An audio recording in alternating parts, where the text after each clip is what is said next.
우리 설교 제목을 한번 따라해 보겠습니다. 평강이 있습니까? 옆에 계신 분 한번 보면서 평강이 있는지 한번. 평강이 있습니까? 사람이 살아가면서 있어야 할 것이 참 많습니다. 건강도 있어야 되고, 또 돈도 있어야 되고, 또 직장도 있어야 되고, 또 가족도 있어야 되고, 친구도 있어야 되고, 이웃도 있어야 되고, 욕심을 낸다면은 노후에 참 공기 좋고 또 산 좋은 곳에 아담한 전원주택을 짓고 참 텃밭도 가꾸면서 살아간다면 얼마나 좋겠습니까? 그런데 이런 것이 다 있다 할지라도 이것 없으면은 지옥과 같다는 것이죠. 그것이 무엇입니까? 우리 마음의 평안이라는 것이죠. 아무리 돈이 많아도, 아무리 배설을 누리고, 아무리 큰 집에 산다 할지라도 내 마음에 평안이 없으면은 이것은 사는 것이 지옥 같다라는 것입니다. 통계에 의하니까 대한민국 사람 48%가 1년에 자살의 충동을 느낀대요. 왜 자살의 충동을 느끼는가? 내 마음에 평안이 없으니까, 두려움이 있으니까. 겉으로는 표정 관리하지만은 약 한 국민의 반이 자살의 충동을 느낀다는 거예요. 우리는 공부 열심히 하고 또 이렇게 출시하면은 대통령이 되면은 행복하겠나? 역대 대통령들 보니까 다 감옥에 가고 다 끝이 안 좋아요.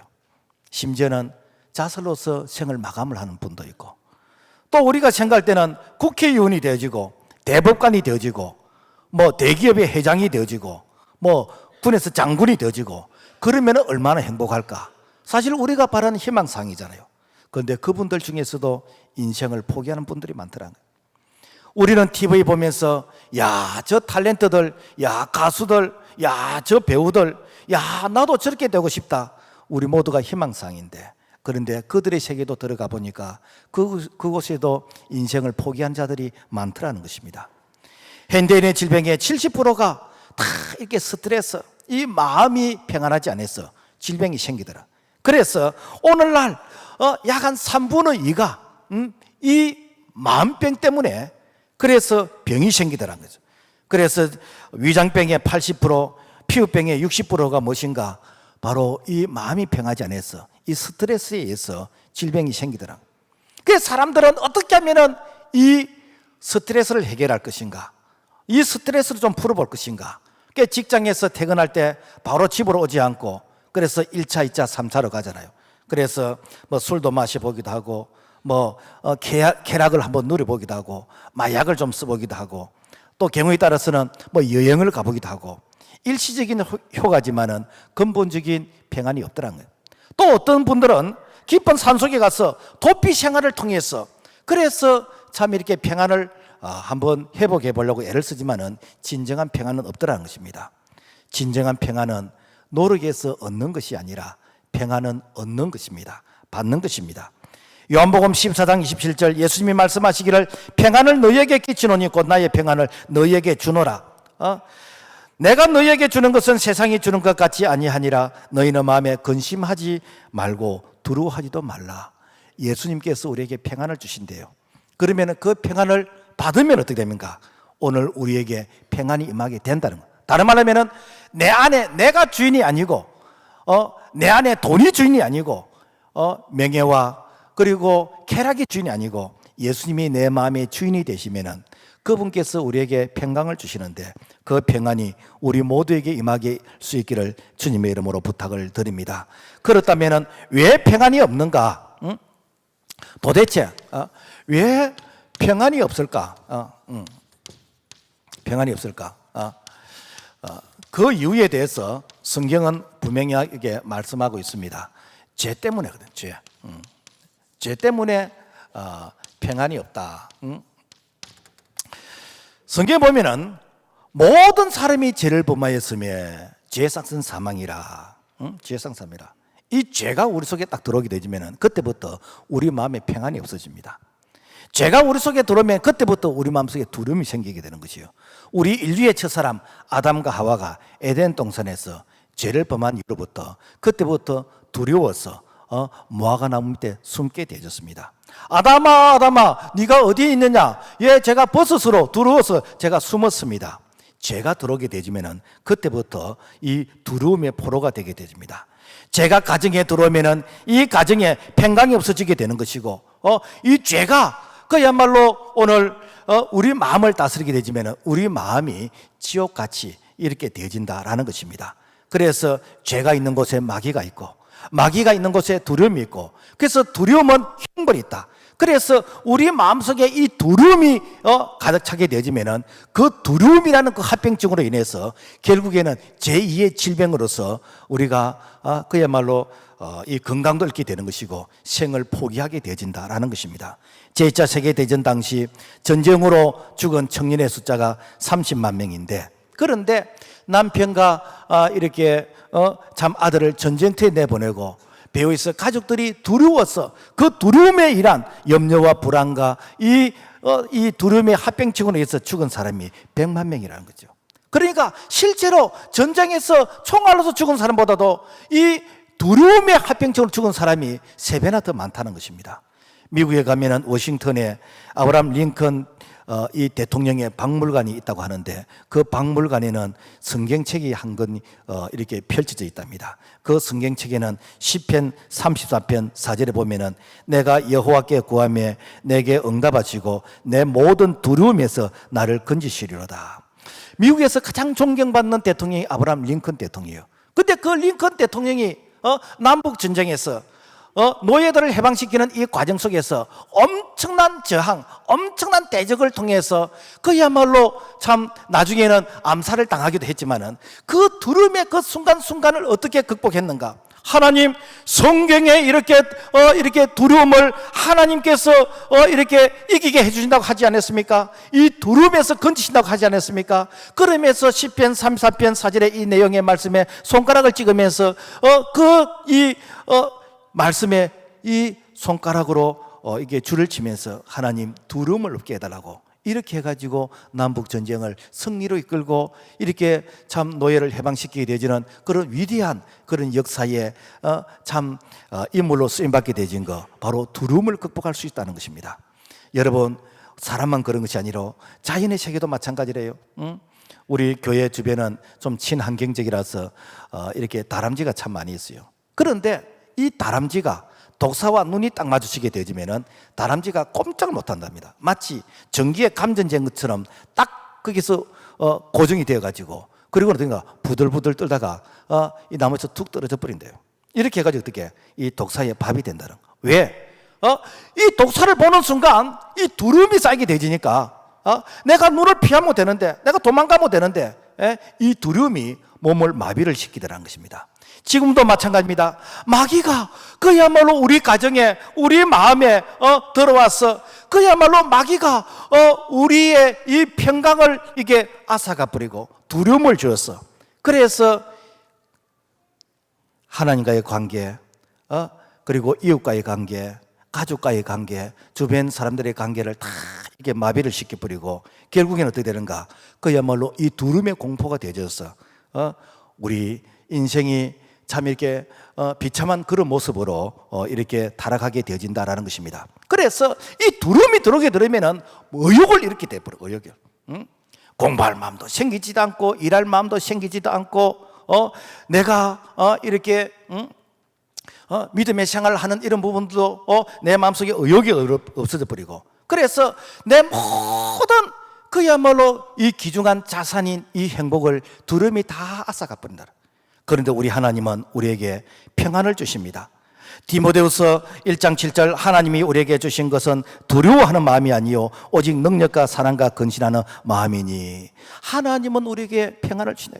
마귀는 우리에게 두려움을 주어서 모든 관계를 다 단절시켜버리고 그야말로 우리에게 이 두려움의 공포가 되게 만들어서 이 방콕의 방에 처박혀가지고 세상 모든 근심을 자기 혼자 다 짊어지고 있는 그런 모습으로 우리를 이렇게 타락시키지만은, 그러나 하나님은 우리에게 이렇게 이 두려워하는 마음이 아니고 이 사랑하는 마음, 평강을 주시오. 뿐만 아니라 우리 예수님께서 제자들에게 찾아와서 예수께서 제자들을 향해서 두루하여 모인 그곳에 너희에게 평강이 있을지어다. 평강이 있을지어다. 예수님께서 십자가에 달려 죽으시고 죽음의 그 모습까지만 딱 보았던 이 제자들은 야, 우리도 예수 믿다가 죽는 거 아닌가? 그러면서 이 다락방에 모여서 부들부들 떨고 있는 그들에게 예수님이 부활하시고 제자들에게 찾아가서 하고 싶은 말이 얼마나 많겠습니까? 제자들을 향해서 너희들 그럴 수 있냐? 따질 수도 있는 것이고 또 제자들을 향해서 뭐 이렇게 하고 싶은 그런 덕담도 얼마나 많겠습니까? 그런데 제일 첫 마디가 무엇인가? 너희에게 평강이 있을지어다. 왜? 평강 없이는 아무것도 할 수 없다는 것입니다. 자, 그래서 오늘 죄 때문에 우리에게 이 두려움이 왔다면 이 죄를 해결해 주신 분이 누구신가? 바로 예수 그리스도이십니다. 예수님께서 십자가에서 다 이루었다. 너희들이 과거에 지었던 죄, 현재 짓고 있는 죄, 미래에 지을 모든 죄, 내가 십자가에서 너희 모든 죄값을 내가 다 갚았다. 그러기 때문에 너희들이 죄를 통해서 두려움을 너희들이 가질 필요가 없다. 주 예수를 믿으라. 그러면 되는가? 주님의 마음이 우리 속에 임하게 되는 것이고 부활하신 예수님께서 우리 속에 임하게 되기 때문에 우리에게 이 두려움은 떠나게 되지고 우리에게 평강이 임하게 될 줄로 믿습니다. 그 다음에 왜 평안이 없을까? 우리가 내세에 대한 불안, 내세에 대한 그런 불안 때문에 사람들은 힘들고 어려우면은 아이씨 죽어버릴까 이런 생각을 합니다. 그게 죽으면 끝이라고 생각합니다. 근데 그런 사람에게 그럼 네 죽으라 이렇게 하면은요 화를 되게 많이 냅니다. 왜? 죽음이 끝이 아니기 때문에 죽음 다음에 이 두려움이 있기 때문에. 왜? 죽음 다음에 심판이 있습니다. 한 번 죽는 것은 사람에게 정한 것이요 그 후에는 심판이 있으리니. 우리가 이 땅 위에서도 죄를 지으면은 감옥에 가잖아요. 우리 하나님께서도 죄인을 향해서 이렇게 지옥이라는 이 감옥을 준비해 놓으셨어요. 그래서 우리가 사람의 죽음에 대해서 표현을 할 때에 사망 그럽니다. 죽을 사자 말하면 그 죽음은 망했다. 왜 망했습니까? 지옥 가기 때문에 망한 것이요. 어떤 이 죽음을 향해서는 돌아가셨다. 어디로 돌아갔는가? 육신은 흙으로 왔기 때문에 흙으로 돌아가고 영혼은 하나님께로부터 왔기 때문에 하나님 앞에 가서 심판을 받습니다. 벨세 세상을 떠났다. 다 이게 의미 있는 말입니다. 그런데 어떤 죽음은 소천이라 그래요. 이거는 무엇인가? 이 초청장을 보내서 이 부름을 받고 내가 이렇게 달려가는 거. 여러분 청와대 대통령이 우리를 향해서 초청장을 보내서 이렇게 청와대로 초청한다면 얼마나 기쁘겠습니까? 그런데 만왕의 왕 되시고 만복의 근원 되신 창조주 하나님 그분께서 우리를 이 땅에서 수고를 그만하게 하시고 이 땅에서 이제는 더 이상 너희들이 아픔과 고통과 눈물을 흘릴 필요가 없고 내가 너희들을 영원한 천국으로 내가 너희들을 초청한다 라고 할 때 이게 초청, 이 소천의 이 부름을 받은 그 죽음은 정말 복 있는 죽음인 것이죠. 그래서 우리가 어떻게 하면 이 땅에서도 평강을 누리고 그리고 사후에서도 영원한 천국에서 영생의 복락을 누리게 되지는 그런 삶을 살 수 있을까?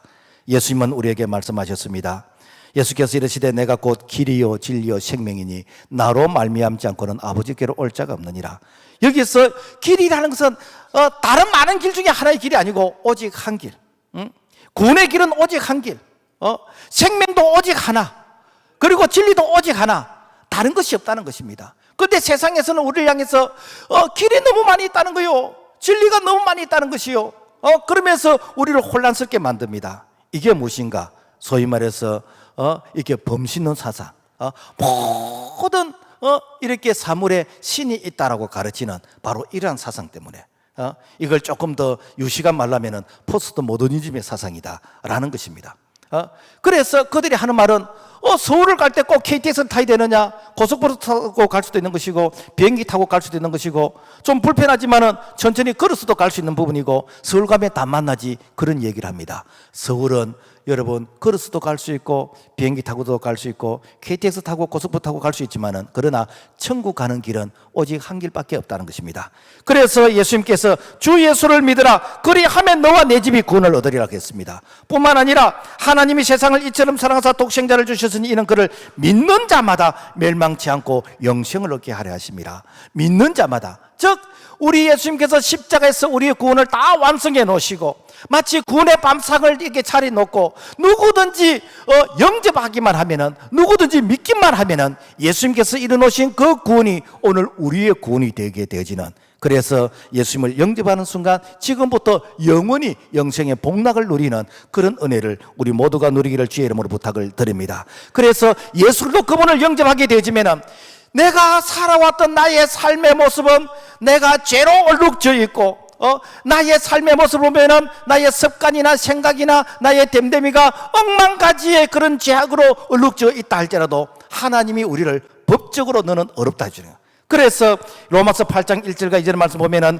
그러므로 이제 그리스도 예수 안에 있는 자에게는 결코 정죄함이 없나니 생명의 성령의 법이 죄와 사망의 법에서 너를 해방하였습니다. 우리가 예수 믿고 구원받는다는 것은 착해서 구원받는 게 아니에요. 우리가 예수 믿고 구원받는다는 것은 우리가 선행을 많이 해서 구원받는 것이 아니에요. 예수도 그분을 믿음으로 말미암아, 그분께서 우리 모든 죄를 다 해결해 놓으신 그분을 믿음으로 말미암아 법적으로 구원받은 것이에요. 그래서 우리가 지난 과거의 흔적은 너무나 죄가 많아. 그러나 법적으로 너는 죄가 없다라고 불러주셔. 그 다음부터 우리가 서서히 변화되어져 가기 시작하는 것입니다. 예수 믿대 가지고 검은 것이 하루아침에 희게 되고 그래 안 해요. 법적으로 하나님께서 우리를 어렵다 하시고 그 다음부터 내가 점진적으로 변화되어져 가는데, 죽을 때까지 예수 믿어도 예수님처럼 안 됩니다. 우리가 완전한 사람 안 되는 거예요. 완전한 사람이 되어져 가다 천국 가는데, 그러면 왜 우리가 완전한 사람으로 변화되어져 가야 되는가? 변화되어져 가는 그런 과정 속에 하나님의 위로가 있습니다. 기도의 응답이 있습니다. 하나님께서 우리는 위로의 축복이 있습니다. 그러므로 말미암아 오늘 우리는 예수 그리스도 그분을 영접함으로 말미암아 우리가 하나님의 자녀가 되어지고, 그리고 법적으로 우리가 참 생명의 성령의 법이 우리를 다스리게 되어지는 그런 진정한 평강이 우리 가운데 임하기를 주의 이름으로 부탁을 드립니다. 자, 그렇다면은 어떻게 하면은 우리가 평안을 누릴 수 있을까? 어떻게 하면 이렇게 평안을 이렇게 누릴 수 있을까? 자, 우리 마음속에 진정한 평안이 있기 위해서는 부활하신 예수님을 만나야 돼요. 왜 부활하신 예수님을 만나야 되는가? 여러분, 세상에 제일 무서운 게 무엇입니까? 제일 무서운 것은 죽음입니다. 죽음이요. 죽음을 이길 장사가 없고 죽음을 이길 권세가 없습니다. 중국의 진시 황제는 죽지 않냐 하는 그런 불사약을 구해오라고 신하들을 500명을 중국으로 보냈지만은 진시 황제는 죽었습니다. 이 세상에 죽지 않은 사람 아무도 없어요. 그래서 불교의 부처도 죽었고, 힌두교의 브라만 신도 죽었고, 해교도들이 믿는 마호메도 죽었고, 공산주의 창시자 칼막스도 죽었고, 지구상의 훌륭한 사람들도 죽었고, 예수님도 죽었습니다. 세상 모든 사람들이 다 죽었습니다. 그런데 그분들의 죽음과 예수님의 죽음의 차이가 있다면 무엇일까? 세상의 모든 사람들의 죽음은 그 죽음 자체를 자랑합니다. 화려한 비석을 세워놓고, 그리고 그 무덤이 관광지가 되어서 많은 사람들에게 그야말로 무덤을 자랑합니다. 그러나 우리 예수님의 무덤은 없습니다. 왜? 예수님은 무덤을 열고 부활하셨기 때문에, 살아나셨기 때문에, 무덤이 예수님을 가둬둘 수가 없기 때문에, 그래서 예수도 그분은 생명이시기 때문에, 죽음을 이기시고 부활하셨기 때문에 기독교의 신앙은 무엇인가? 부활하신 예수도 그분을 믿는 것입니다. 부활하신 예수 그리스도 십자가에서 내려오시고 무덤을 여시고 지금 우리 가운데 살아서 우리 안에 계시고 우리 곁에 계시는 살아계신 예수 그리스도를 믿는 이것이 무엇인가? 기독교의 신앙이라는 것입니다. 그래서 예수님께서 나는 부활의 첫 열매라 그랬습니다. 왜 첫 열매인가? 이 감나무 위에 첫 해의 감이 열매는 이듬해도 또 감이 열리고 그 다음에도 또 감이 열립니다. 첫 해의 사과가 열매는 그 다음에 또 사과 열매를 맺게 됩니다. 예수님께서 우리에게 부활의 첫 열매가 되심으로 말미암아 예수님을 믿는 자들에게 예수님과 똑같은 그런 모습으로 부활한다는 것을 우리에게 교훈적으로 가르쳐주고 있습니다. 아이고 목사님, 부활이 어디 있습니까? 그런 전설 따라 삼천리 같은 그런 얘기, 부활이 어디 있습니까? 죽은 자가 어떻게 삽니까? 여러분, 오늘 우리가 이렇게 착시 현상을 느끼는 게 참 많이 있습니다. 뭔가 나무를 태우면은 숯이 됩니다. 그래서 나무라는 그 모양은 바뀌지만은 본질은 그대로 있습니다. 우리가 포도를 따서 이걸 갖다가 저장을 해놓으면은 이게 나중에 포도주가 되어버려요. 그래서 포도의 모양은 바뀌지만은 포도의 본질은 그대로 남아 있습니다. 우리가 양초를 키워서 이 양초를 태우게 되어지면은 이 양초에 있는 이 탄소와 공기 중의 산소가 결합해서 탄산가스로 변합니다. 그래서 모양은 없어졌지만은 본질은 그대로 있어. 이걸 갖다 뭔가 화학적 변화다. 이걸 조금 유식한 말하면은 열역학의 제1법칙이다. 에너지의 총량은 그대로 있다. 사람이 죽어서 화장을 하든지 매장을 하든지 모양은 바뀌었고 모양은 재가 되었고 모양은 흙으로 되었지만 본질은 그대로 있습니다. 우리 예수님께서 다시 재림주로 오셔서 오늘 우리의 이름을 부르실 때에 오늘 본질이 그대로 있는 자, 예수의 생명이 있는 자, 예수님이 부활하셨던 모습으로 오늘 예수의 생명을 가진 자들은 우리도 부활하게 되는 줄로 믿습니다. 고린도서 15장 51절과 58절의 말씀에 보면은 보라 내가 너에게 비밀을 말하노니 마지막 나팔의 순식간에 혼련이 다 변하리니 이렇게 나팔 소리가 나며 죽은 자들이 썩지 아니할 것으로 다시 살아나고 우리도 변화되리라. 그러므로 내 사랑하는 형제들아 견실하며 흔들리지 말고 항상 주의 일에 더욱 힘쓰는 자들이 되라. 여러분 죽음을 이기는데 무엇이 두렵습니까? 죽음에서 생명으로 부활하는데 뭐가 두렵습니까? 오늘 우리가 예수도 부활하신 예수도 그분을 우리 마음에 영접하게 되지면은 부활하신 예수님이 내 속에 있게 되지면은 우리의 삶의 부활이 일어날 뿐 아니라 우리에게 영원한 부활이 있기 때문에 우리에게 진정한 평안이 있게 되는 줄로 믿습니다. 뿐만 아니라 어떻게 하면 평안이 임하게 되는가? 우리에게 성령을 받으라 해요. 성령을 받으라라고 말씀했습니다. 예수님께서 두려워 떨고 있는 제자들에게 찾아가서 죄를 향하여 숨을 내쉬며 가라사대 성령을 받으라. 예수님께서 십자가에 달려 죽으시는 모습 거기까지만 딱 보았던 제자들은 이야 이제 예수님이 죽으셨네. 이제 우리는 끝났다. 우리가 예수님 아는 체 하다는 우리도 예수님처럼 같이 죽게 되겠네. 그러면서 그들이 다락방에 모여서 기회만 있으면은 이 예루살렘을 벗어서 도망가려고 부들부들 떨고 있는 그들에게 예수님이 찾아가서 그들에게 평강이 있으라고 말씀하시고 그 다음에 또 하신 말씀이 무엇인가? 성령을 받으라라고 말씀하셨습니다. 왜 성령을 받으라고 말씀하시는가? 예수님이 부활하신 그 모습을 내가 직접 보고 예수님이 부활하신 그분의 말씀을 내가 직접 듣고 내가 보고 들었지만은 이 보고 들은 것은 내가 시간이 지나게 되지면은 또다시 이렇게 이 두려움으로써 또다시 옛날 본래의 모습으로 돌아가게 됩니다. 그러나 예수님 그분을 내가 보고 그분의 말씀을 들었는데 그분이 내 안에 성령으로 계시게 되어지면은 내 마음속에 이 영원한 이 평강이 임하게 되는 것이고 그분이 내 마음속에 이 확신을 주시는 것이고 그분이 내 안에서 주인이 되시기 때문에 내 마음속에 진정한 평강이 임하게 되어진다는 것입니다. 그래서 예수님을 따르던 수없이 많은 사람들이 내가 이렇게 불리해지면 예수님을 버리고 내가 뭐 도움이 되면 예수님을 찾고 그래서 예수님을 따른 많은 무리들이 예수님이 십자가에 달리시는 그 모습을 보고 전부 다 도망갔습니다. 왜? 그들이 성령을 받지 않았기 때문에. 그러나 예수님께서 부활하시고 제자들에게 찾아와서 너희들이 성령을 받으라. 예루살렘을 떠나지 말고 아버지 약속하신 성령을 받으리라. 그래서 성령 받았을 때는 그들이 다 순교하면서까지 예수님의 증인이 되었습니다. 오늘날도 마찬가지입니다. 오늘날도 우리가 성령 받지 아니하면은 이렇게 교회 가니까 좋더라. 예수 믿음에 좋지. 여기서 끝나게 됩니다. 그러나 우리가 성령을 받게 되지면은 성령 그분께서 우리 마음의 주인이 되시고 그분께서 우리 마음을 통치 다스리시기 때문에 우리에게 진정한 평안이 있게 되는 것이고 지금부터 영원히 우리의 마음을 성령 하나님께서 평강 가운데 다스려 주신 줄로 믿습니다. 그래서 진리의 성령이 너희에게 오시면은 그가 모든 진리 가운데로 우리를 인도하신다 그랬습니다. 그래서 성령은 부활하신 예수의 영이에요. 성령은 진리의 영이에요.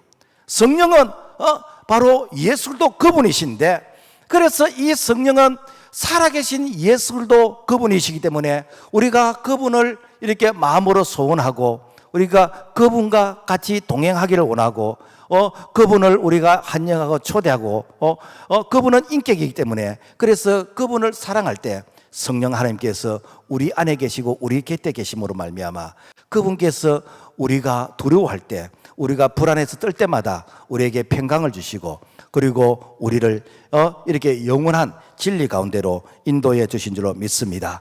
자, 그렇다면은 우리가 이 평안을 회복하면 어떻게 될까? 그러면은 우리가 이 평안을 회복하면은 어떻게 될까? 모든 축복이 회복됩니다. 모든 축복이 회복이 됩니다. 다른 말로 하면은 우리 속에 이 평안이 없고 우리 속에 두려움이 있으면은 모든 것이 그야말로 귀찮아집니다. 귀찮아져요. 그래요. 학생들이 공부하는 것도 귀찮고 뭐 이게 근로자들이 일하는 것도 귀찮고 주부가 가정생활도 귀찮고 모든 것이 그야말로 의욕이 들어죠. 뭐 이렇게 우리가 교회 나오는 신앙생활 하는 사람들도 내가 교회 가는 것이 뭐 이렇게 귀찮고 뭐 힘들어지고 뭐 기도하는 것도 뭐 힘들어지고 왜 그럴까? 평안이 없으면. 반대로 우리 마음속에 평안이 임하게 되지면은 그야말로 활력이 넘치게 되는 거죠. 해보자. 하면 된다. 할 수 있다. 하나님이 우리와 함께 하신다. 성령님이 우리를 도와주신다. 우리 마음속에 평강이 임하게 되지면은 그야말로 에너지가 넘치게 되는 것이요. 마치 저 사막에 떨어뜨려 놔도 혼자서 살아남을 수 있는 그런 의욕, 그런 의지, 그런 강한 힘이 우리 속에 이 평강을 통해서 일어나게 되는 거예요. 그래서 마귀는 어떻게 해서든지 이 평강을 앗아가 버려요. 그러나 하나님은 어떻게든지 우리에게 평안을 주시기를 원하시는 거예요. 그래서 평안이 있으면요 절대 인생 포기하지 않습니다. 우리에게 평안이 있으면요 어떤 역경 시련 가운데서도 어떻게처럼 일어나게 되집니다. 왜? 이 평강이 우리에게 넘치는 에너지이기 때문에. 그래서 이 평안을 회복하게 되지면요 모든 삶의 영역에서 그야말로 이렇게 넘치는 그런 은혜가 우리 가운데 임하게 되는 줄로 믿습니다. 뿐만 아니라 평안이 임하게 되어지면은 관계가 회복이 됩니다. 관계가 이게 회복됩니다. 여러분 이 전선이 중앙에 이게 중간에 탁 이게 끊어져 버리면은 어떻게 됩니까? 전류가 흐르지 않지요. 아무리 밥솥에 스위치를 누르고 뭐 히터, 뭐 에어컨 스위치를 누르고 이렇게 TV 스위치를 눌러도 어떻게 이 전류가 흐르지 않기 때문에 이 에너지 동력이 발생하지 않습니다. 그런데 오늘 우리에게 이 평강이 임하게 되어지면은 하나님과 우리와의 관계가 회복되었다는 그 사인이 무엇인가? 그 사인이 우리 속에 평강입니다. 그동안에 하나님과 우리와의 관계, 그동안에 사람과의 관계가 끊어지면 어떻게 되는가? 끊어지면은 두려움이 임하게 되는데, 그런데 평강이 임하는 것은 무엇인가 하면은 관계가 회복이 되었다라는 것입니다.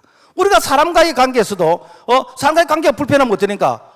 이렇게 냉랭해지는 것이요. 냉랭해지는 거예요. 두려움이 생깁니다. 그러나 관계가 좋으면 어떻게 되는가? 그야말로 가슴이 뛰는 것이고 이렇게 설레게 되는 것이고 이게 무엇입니까? 바로 관계가 회복되었다는 그 사인이라는 것이죠.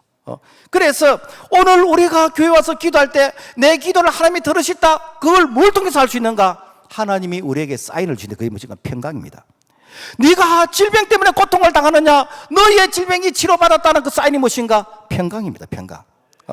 네가 하나님 앞에서 복을 구하기를 원하느냐? 너에게 복이 맺다는 그 사인이 무엇인가? 하나님이 평강을 주시는 거예요. 그래서 평강이 없다면은요, 이것은 하나님과의 관계가 회복이 되지 않았다는 것입니다. 요즘은 아이들에게 뭐 새 옷을 이게 사준다 해도 별로 설레이는 일이 없어요. 그런데 뭐 제가 이렇게 70년대 그 초등학교, 중학교를 다녔어요. 이때는 언제 새 옷을 얻어 입는가? 명절이 돼야. 그것도 한 벌 얻어 입은 분들이 없어. 양말 사주면 다른 거 안 사주고, 뭐 바지 하나 얻어 입으면 좀 큰 거 얻어 입고. 그런데 이것도 가만히 있으면 안 사줍니다. 그래서 뭐 이렇게 설이 다가오거나 추석이 다가올 때 이 방학 때 열심히 이렇게 뭐 풀도 베고 산에 나무도 하고 뭐 이렇게 열심히 이제 하면서 그러면서 한 달 전부터 졸라야 됩니다. 이게 운동화 사달라, 뭐 옷 사달라 그러면은 그러면은 그냥 고개 사준다면 사준다 되는 거야. 그러면은 시골은 뭡니까? 5일장이잖아요. 그럼 언제 사준다? 오는 장날 사준다. 그러면은 아직까지 옷을 내가 사입지 않았지만은 아직까지 운동화를 내가 신지 않았지만은 사준다는 그 말 때문에 기쁜 거요. 그 말 때문에 이미 받은 것 같아. 그 말 때문에 친구들에게 우리 엄마가 옷 사준다 했다, 우리 엄마가 운동화 사준다 했다, 아직 받지 않았지만은 그 말 때문에 기쁜 것이요. 우리가 하나님 앞에 기도하고 우리가 하나님께 부르짖을 때에 우리 하나님께서는 사준다! 그래 안 합니다. 우리 하나님은 평강을 주십니다. 걱정하지 마라. 염려하지 마라. 사랑하는 아들아, 사랑하는 딸아, 걱정하지 마라. 내가 너의 기도를 들었다. 그 사인이 무엇인가? 평강이요. 그래서 아직 손에 잡히는 것이 없고 아직 눈에 보이는 것이 없지만은 하나님이 우리에게 주시는 이 평안 때문에 나는 이미 얻은 것 같아. 때가 되면 하나님께서 주시는 줄로 믿습니다. 이게 무엇입니까? 하나님과의 관계가 회복이 될 때 하나님이 주시는 이 축복이요. 뿐만 아니라 평안이 회복이 되지면은 우리에게 사명이 회복됩니다. 사명이 회복되는데, 뭐 우리가 이 사명이라 그러니까 뭐 사명 받으면은 뭐 선교사님이 되고 뭐 목사가 되고 뭐 이렇게 된다 생각데, 이 사명은 미션이요. 이거는 무엇인가? 내가 이렇게 나라를 위해서, 민족을 위해서, 아니면 이웃을 위해서 내가 이렇게 선한 일을 하는 바로 이러한 그 마음이요, 마음. 그런데 우리에게 이 평강이 임하게 되지면은 그때부터 어떻게 되는가? 내가 남을 돕고 싶고 내가 봉사하고 싶고 내가 섬기고 싶고 비록 내가 좀 손해가 가고 내가 좀 피곤해도 내 때문에 다른 사람들이 행복해진다 그러면은, 내 때문에 다른 사람들이 이렇게 살만 난다면은 기꺼이 내가 일을 하고 싶은 이런 마음이 드는 거예요. 이게 무엇입니까? 이게 사명이요, 사명. 그전에는 내가 철저하게 계산적으로, 그전엔 철저하게 이해타산적으로 내가 생각했는데, 나에게 평강이 임하게 되지면은 어떻게? 내 때문에 다른 사람들이 행복해지는 것이 나도 즐거워하는 거예요. 그러면 어떻게 됩니까? 그 사람이 들어가는 곳마다 피스메이커, 그 사람이 들어가는 곳마다 그야말로 화평케 되어지는 것이요. 그래서 참 분쟁이 있는 회사에 내가 들어가면은 그 회사가 그야말로 화목하게 되는 것이고, 이 가정에 내 때문에 가족이 화목하게 되는 것이고, 내 때문에 그야말로 교회가 화목하게 되는 것이고. 왜? 우리에게 평강이 임하게 되지면은 이 사명이 회복이 되어진다는 것입니다. 그래서 예수님께서 제자 중에서 이 베드로가 나는 예수님의 제자 될 자격이 없다라고 하면서 그야말로 이제는 다시 옛날 직장으로 고기 잡는 이 바닷가에 다시 돌아가 버렸어. 이때 예수님께서 찾아가서 뭐 여러 가지 하고 싶은 말이 있지만은 예수님이 그런 말 안 하셨어요. 네가 날 사랑하느냐, 네가 내 사랑하느냐, 다시 사랑의 관계를 회복했어. 다른 말로 하면은 주님과의 관계에서 이 평강을 다시 회복하게 됐어요. 그렇게 될 때 되는가? 다시 이 베드로가 사명을 회복하면서 나중에는 순교하면서까지 이 복음을 전하는 그런 사명자가 될 수 있다라는 것 아닙니까? 여러분, 오늘 우리가 이 평강이 임하게 되지면요, 내가 이때부터 그야말로 내 때문에 다른 사람들이 참 행복해지는 그런 행복의 바이러스를 전하게 되지는 그런 사명자가 되는 줄로 믿습니다. 뿐만 아니라 이 평안이 임하게 되지면요, 건강도 회복됩니다. 건강도 이렇게 회복이 됩니다. 뭐 많은 사람들이 참 이게 건강하기를 원하지요. 그런데 현대인의 질병의 약 한 3분의 2, 한 70%가 거의 스트레스에 의해서 이렇게 질병이 생긴다 그러잖아요. 그런데 우리 마음에 이 두려움이 임하고 우리 마음에 염려와 근심이 임하게 되면 어떻게 되는가? 성경에 보니까 심령의 근심은 뼈로 마르게 하느니라. 우리가 두려워하고 염려 근심하게 되면 뼈가 마른대요. 왜 하필이면 뼈가 마른다고 할까? 제가 이렇게 의학 그 상식을 보니까 이 뼈는 조혈작용을 하네. 그러니까 뼈 속에서 피를 만들어야 된다는 거예요. 그러니까 건강한 뼈라야 건강한 피를 만들어내고 그 사람이 건강해질 수 있는데, 우리가 염려, 근심, 걱정, 두려워하게 되지면은 이 뼈가 건강하지 않고 건강한 피를 만들어내지 못하는 거예요. 그래서 성경에 보니까 레위기 17장 11절의 말씀 보면은 육체의 생명은 피에 있느니라. 그러니까 피가 건강하지 못하면은 그 사람은 건강하지 못하는 것이요. 그러니까 오늘 우리가 스트레스를 받고 오늘 우리가 염려, 근심, 걱정, 두려움에 쌓이게 되어지면은 그 사람은 뼈가 마르게 되는 것이고 그야말로 건강한 피를 생산하지 못하는 것이고 그 사람은 이렇게 결국에는 건강을 잃게 된다는 거예요. 미국의 세계적인 암 전문가 이렇게 원종수 박사 그분의 이 강의를 이게 들은 적이 있는데 암이 왜 생기는지 원인을 모른대요. 그런데 암이 생기는 원인을 한 2가지 정도는 밝혀졌는데 이 담배 많이 피우면은 암이 생길 확률이 아주 높다요. 그리고 또 한 가지 있는데 무엇인가? 스트레스를 받을 때. 그 스트레스도 그냥 보통 스트레스가 아니고 내가 지금 암이 발생했다라고 하면은 한 5년 내지 7년으로 거슬러 올라가서 그때 내가 아주 충격적인 것은 스트레스를 받고 내가 마음으로 도저히 감당할 수 없는 그런 이 스트레스, 그런 고통, 그런 두려움, 그런 염려, 근심 속에서 내가 헤어나지 못했던 그런 아픔이 있었다. 이것이 해결이 되지 않으면은 이것이 나중에 5년, 7년 이후에 암으로서 뚫고 올라온다는 거예요. 그래서 여러분 간접살인을 하는 경우가 있습니다. 뭔가 내가 가족 중에 내가 직장인 중에서 그야말로 엄청난 고통과 스트레스를 주면은 그건 무엇입니까? 간접살인이요. 자, 그러하다 할지라도 우리가 그런 스트레스를 받았다 할지라도 오늘 우리가 이렇게 마음속에 기쁨이 있고 우리에게 평강이 있고 우리에게 즐거움이 있으니까 이걸 다 이겨낼 수 있어요. 그래서 우리가 그 엔돌핀이라는 얘기를 많이 들었잖아요. 이 엔돌핀은 우리 뇌에서 나오는 이런 호르몬인데 이 엔돌핀이 나오게 되지면은 항암 작용을 하고 그리고 진통에 마취 효과가 있고 그러면서 그야말로 혈액순환이 잘 되는 거예요. 쉬운 말로 하면 건강이 회복되는 것이요. 그래서 성경은 우리에게 항상 기뻐하라, 쉬지 말고 기도하라, 범사에 감사하라, 이는 늘 향하신 하나님의 뜻이니라. 왜? 우리가 기뻐하고 즐거워할 때에 이거보다 더 큰 좋은 약이 없다는 거예요. 이거보다 더 좋은 약이 없는 것이요. 그래서 항상 기뻐하라. 내가 너에게 기쁨을 주노라. 세상에 주는 것 같지 않다. 우리에게 이 기쁨을 주시는 것이요. 그런데 이 엔돌핀도 우리에게 유익한데 그런데 엔돌핀보다도 곱하기 4,000배나 더 강력한 다이돌핀이 있다는 거예요. 이 다이돌핀은 무엇인가?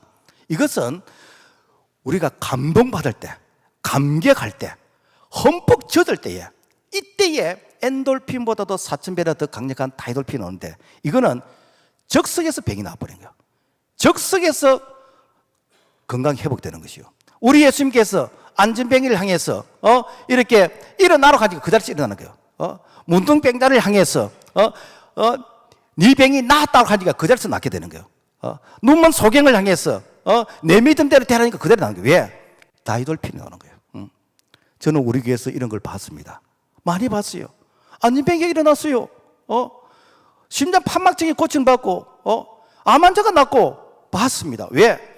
하나님의 말씀의 은혜를 받고 내가 하나님의 말씀 앞에서 내가 회개하고 내가 하나님의 말씀 앞에서 너무 기뻐서 내가 눈물로서 찬양하고 내가 너무 감동과 감격을 받을 때에 그 자리에서 치유가 일어나 버린 거예요. 이게 하나님이 주시는 이 축복이에요. 축복이에요. 하나님께서 우리에게 주시는 많은 축복이 있는데 그 축복 중에 하나가 무엇인가? 우리에게 평강입니다. 이 평강은 내가 노력해서 얻는 것이 아니고 내가 노력해서 얻는 것 이것은 목마를 때 바닷물 마시는 것 똑같아요. 또 갈증이 납니다. 그러나 우리 예수님께서 내가 너에게 평안을 주노라. 내가 주는 평안은 세상이 주는 것 같지 않겠습니다. 예수님이 내 마음의 주인이 되시고 그분께서 내 인생의 주인이 되실 때 우리에게 진정한 평안이 임하게 되지는 그런 축복을 누리기를 주의 이름으로 부탁을 드립니다.